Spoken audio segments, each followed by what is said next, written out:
Bonjour, bonjour à toutes et à tous, bienvenue sur KTV Kwezi FM, le 106.9 pour un temps de parole en direct à la radio et à la télévision. Il est avec nous, ça nous fait toujours plaisir de le recevoir. Michel Taillefer, bonjour. Bonjour Patrick, bonjour à tous les auditeurs et téléspectateurs. Et puis si tu veux, je poserai les questions et je ferai les réponses si tu n'as pas de voix. Exactement, je suis en train de perdre ma voix. On va essayer de tenir jusqu'à 8h tout de même. Derrière vous, il y a une image, une mahoraise, une image magnifique, j'adore. Je suis fan de cette image, une mahoraise qui a le drapeau français derrière elle.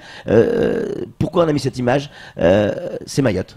C'est véritablement Mayotte. Et aujourd'hui, les Mahorais préparent une manifestation pour le 12, pour jeudi, donc le 12 juillet prochain, place de la République. Ils ont dit clairement dans des communiqués, on en a assez. Ça fait bientôt 4 mois que la France ne peut plus reconduire à la frontière les ressortissants comoriens parce que le président Azali, le président comorien, ne veut pas reprendre ses ressortissants, alors que les Kwassa continuent de rentrer, l'immigration clandestine continue son balai est parfois dramatique sur Mayotte. Vous comprenez ces Mahorais qui n'en peuvent plus aujourd'hui? Bien sûr qu'on les comprend. Moi, je me souviens quand je suis arrivé, il y a un peu plus de 35 ans, Oui. on voyait les drapeaux français qui étaient au-dessus des toits des maisons, Oui. et puis la ferveur des Mahorais ils connaissaient pas le RSA, le RMI et tous les avantages. Oui. Ils se battaient pour être libres parce qu'ils avaient vécu la période d'autonomie interne, et en particulier les femmes avec beaucoup de difficultés. C'est ça, parce que les détracteurs, souvent on dit ouais, ils veulent être français pour le RSA, le machin, etc. Sauf qu'à l'époque ça n'existait pas, Michel. Ça n'existait pas, Donc pas du c'est pas tout. pour ces raisons-là. Non, pas du tout, pas Évidemment. du tout. Et même encore aujourd'hui, je crois tout simplement que, d'ailleurs, c'est pas un problème de Mayotte et des Comores. Il y a un problème entre l'île d'Anjouan et l'île de Grande Comore. Je l'invente pas. C'est vrai. Il y a un problème. Et il y a même des tensions actuellement à Moroni, et à Anjouan en particulier. Donc l'ex-président Sambi est assigné à résidence donc dans sa villa de Ouadjou.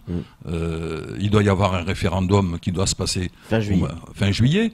Le vice-président de l'Union des Comores, qui est le beau-frère du président Azali, a démissionné de son poste. C'était l'ancien procureur général Djanfar. Ouais. Bref, donc c'est pas une question Mayotte-Comores. C'est tout simplement que à l'époque, et avec la bêtise du pouvoir colonial, à l'époque, on a transféré la capitale le plus à l'est, donc à Dzaouzi, pour la transférer le plus à l'ouest, à Moroni. S'ils avaient dû changer de capitale, pour moi, pour moi, à la limite, il la mettait à Domoni, c'est-à-dire que de Mayotte, on les voit et qu'on puisse communiquer. Mais le problème, c'est que tout est à Moroni. Même dans la Grande Comore, j'ai discuté encore hier soir avec mon ami Soala, qui est maire de Milsamiouli, même en Grande Comore, tout est à Moroni. Michel, dans l'actualité, il y a un autre fait, un cambriolage un peu particulier qui s'est déroulé samedi dans les locaux de la DGSI, dont vous ne rêvez pas, la Direction Générale de la Sécurité Intérieure, les agents secrets de Mayotte, un service différent des RT, autrefois appelé RG. Vous êtes un ancien des RG, donc pas de la DGSI, mais... Je suis un ancien de la DST, donc de l'ancêtre qui n'existe plus aujourd'hui. De l'ancêtre de la DGSI. Ouais, tout à fait. Donc quand on entend effectivement, quand on parle de ce cambriolage samedi au sein de la DGSI, où 2 pistolets, 2 armes, des Sig Sauer ont été volés par des hommes cagoulés, on le voit à l'image, ça vous inspire quoi? Ah ben, de toute manière... moi, il faut laisser l'enquête se dérouler. C'est la SR, voilà. La section de recherche de la gendarmerie. Il faut laisser l'enquête se dérouler. Ouais. Mais en tout cas, il y a une faute concernant la sécurité. C'est-à-dire que normalement, ces personnes n'auraient pas dû rentrer dans ce service. Ouais. C'est tout. Ouais. Voilà. Alors comment ils sont rentrés, etc. L'enquête le déterminera. Ouais. Mais c'est clair que non seulement les gens ne devaient pas rentrer, et deuxièmement, les armes devaient être mises en sécurité, normalement. Ouais. Et les munitions séparées des armes. Bien sûr. Voilà. Sauf que là, les munitions sont parties en même temps que les armes. Donc, a priori, où elles étaient ensemble, où ils savaient où étaient les armes. C'est peut-être ça aussi le problème. C'est la question qu'on se pose aujourd'hui. Est-ce que les auteurs de ce cambriolage ne savaient pas où ils rentraient? Ils rentrent dans une maison pour piquer ce qu'ils pouvaient piquer. Ou alors, est-ce qu'ils savaient précisément où ils allaient? Votre avis là-dessus? Moi, je pense qu'ils savaient précisément où ils allaient. Oui. Parce qu'on rentre pas comme ça, on rentre pas comme ça dans un bâtiment, surtout s'il y a quelqu'un à l'intérieur. On rentre pas comme ça parce qu'on sait pas on ne sait pas combien de personnes. Bon, La bref. DGSI, c'est quoi exactement, Michel? Parce que aujourd'hui, on parle d'agents secrets, c'est vrai, mais la DGSI, c'est d'abord aujourd'hui de l'antiterrorisme. C'est la gestion de la radicalisation. Les fameux fichiers S, c'est aussi là que ça se garde en fait. Hein. Tout à fait. Tout à fait. C'est-à-dire que l'ex-DST, tout ça c'est arrivé du temps du président Sarkozy, Oui. l'ex-DST qui a été surtout un service de contre-espionnage, donc avec l'actualité internationale, c'est davantage porté, puisqu'il y a eu la chute du mur de Berlin, c'est davantage porté sur la lutte contre le terrorisme et les radicalités en général. Donc, ils ont changé parce que on aime bien en France changer les sigles. Ouais. Mais ça revient au même. C'est la même Mais chose. ça revient au même. Moi, je me souviens quand j'ai été habilité au officier de police judiciaire, c'était la Cour de sûreté de l'État.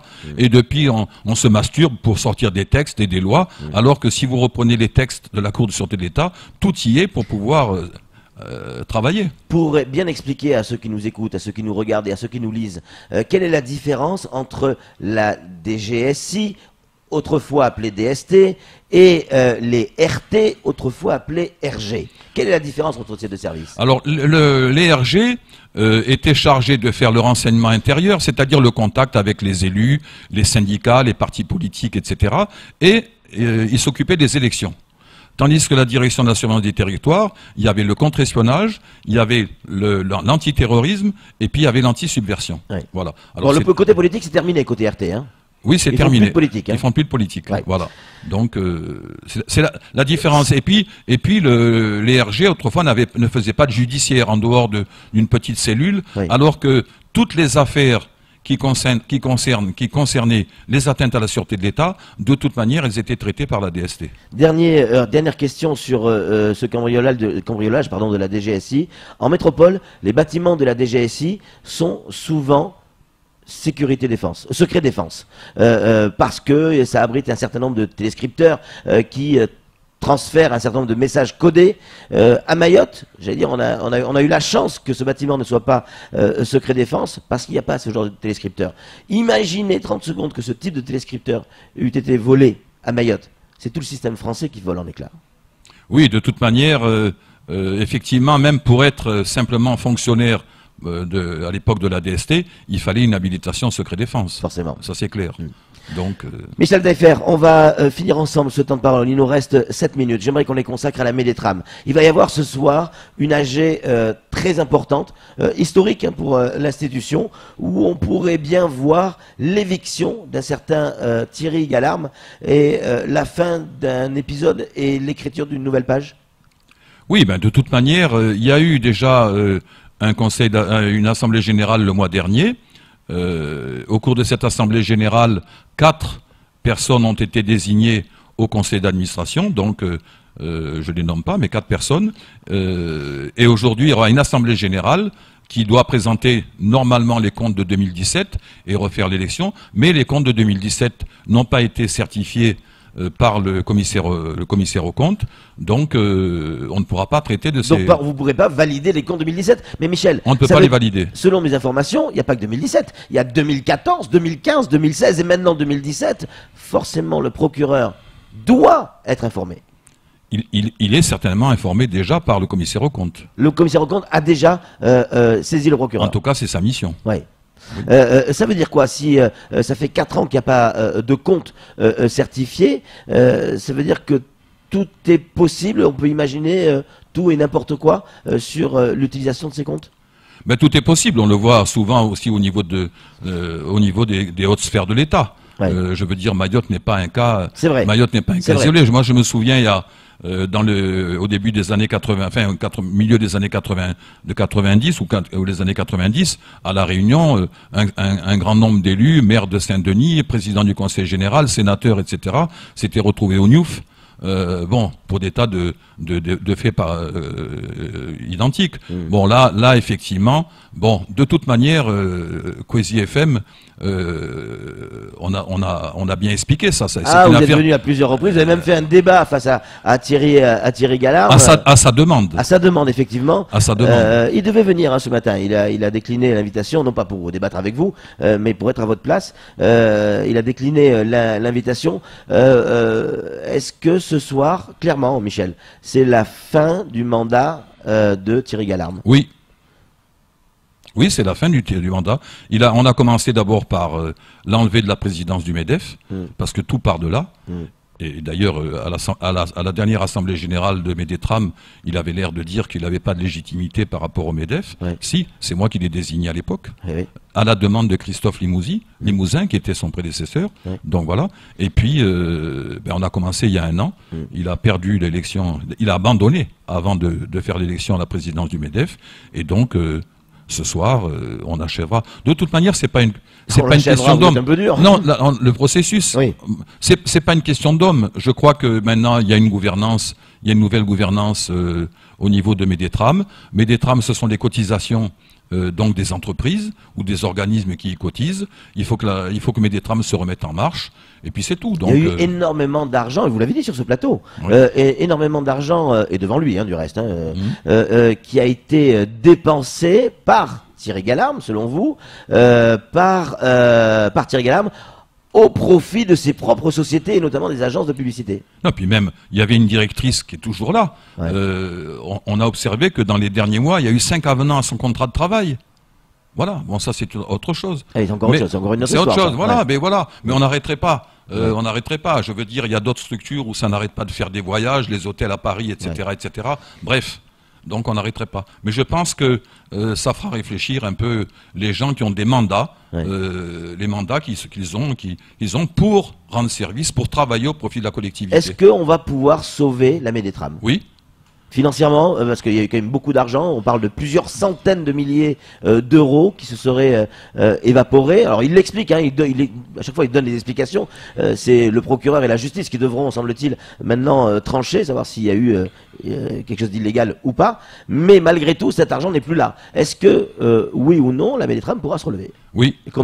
Médétram se relèvera tout simplement parce que les gens qui ont été désignés à la dernière Assemblée Générale, qui sont connus, qui sont des entrepreneurs connus, se sont déjà mis au travail. Il va falloir serrer les coudes. On va serrer. Il ne s'agit pas de partir et de dépenser 70 000 euros de billets d'avion par mois. De toute manière, tous ces comptes, tout le monde ils sont publics, tout le monde les a eus. Donc, bien sûr qu'on s'en sortira parce que nous avons besoin d'une médecine pour nos salariés. C'est tout. Non, on s'en sortira. Des messages qui arrivent, et notamment on nous demande pourquoi vous acharnez contre Thierry Gallarme. Qu'est-ce qu'il vous a fait? Mais moi, je m'acharne pas. Je suis adhérent de Médétram. J'ai eu à connaître, un jour je trouve dans ma boîte aux lettres des relevés bancaires de l'année 2016 avec plus de, je l'ai dit sur ce plateau, plus de 300 000 euros facturés par une société. Ouais. Je me suis adressé à travers les nouvelles de Mayotte à Thierry Gallarme en lui disant de démissionner. Ouais. Il a refusé de démissionner, il a demandé un débat à l'époque. Ouais. Le débat, tout le monde l'a vu. Il a lieu ici. Moi, je m'acharne pas. D'ailleurs, moi, je ne suis pas animé de haine contre Thierry Gallarme. Pour moi, on communique encore. On communique encore. Simplement, je lui ai dit les choses. On ne pouvait pas continuer comme ça. Je m'acharne pas. Je comprends pas d'ailleurs qu'on puisse poser des questions pareilles. C'est pas un acharnement. Quand un petit gamin dans la rue vole comment dirais-je, un portable, on lui fait un rappel à la loi. Là, c'est pas moi qui le dis, c'est le commissaire au compte. Il y a eu plus de 800 000 euros facturés aux sociétés. Ouais. Alors il faut arrêter. Mais enfin, on va pas refaire une année. Là, il voudrait quoi, qu'on redéballe tout ce qui a été dit, ou alors il fallait qu'ils suivent les émissions. Ouais. En tout cas, Michel Delfert, ça sera probablement ce soir une AG très importante, puisque c'est là, on le disait tout à l'heure, c'est la fin d'une histoire, le redémarrage de Médétram avec ce logo. Alors, ce sera pas la peine de le refaire, ce logo, parce qu'il a été fait par Thierry Gallarme et l'agence Luvi, payé par la Médétram. Oui, tout à fait. Pas besoin de le refaire. Non. Moi, personnellement, ce qui m'intéresse, c'est que les salariés puissent avoir droit à une santé. Après, les logos, on verra. De toute manière, moi, je dis bien, Monsieur Gallarme aura le droit de travailler. Il y aura des appels d'offres. Ceux qui gagneront les appels d'offres travailleront. Ouais. Il s'agit pas d'être une mafia. On est des chefs d'entreprise. On doit défendre les intérêts de nos entreprises, des salariés. C'est de l'argent, c'est pas de l'argent public, mais c'est de l'argent de nos cotisations. Eh oui. Donc, moi, je pense que les gens qui pensent qu'on s'acharne, si on leur piquait le pognon de cette manière-là, peut-être qu'ils changeraient d'avis. Parce qu'on leur pique le pognon, ils s'en rendent pas compte. Ben oui. Exactement. En tout cas, merci beaucoup Michel Taillefer d'être venu sur ce plateau. On va suivre nos équipes, la rédaction va suivre cet AG ce soir. Ça sera pas en direct sur Quasi, mais vous aurez toutes les informations dès demain matin, c'est promis. C'est tout pour ce temps de parole. Tout de suite, la suite de nos programmes.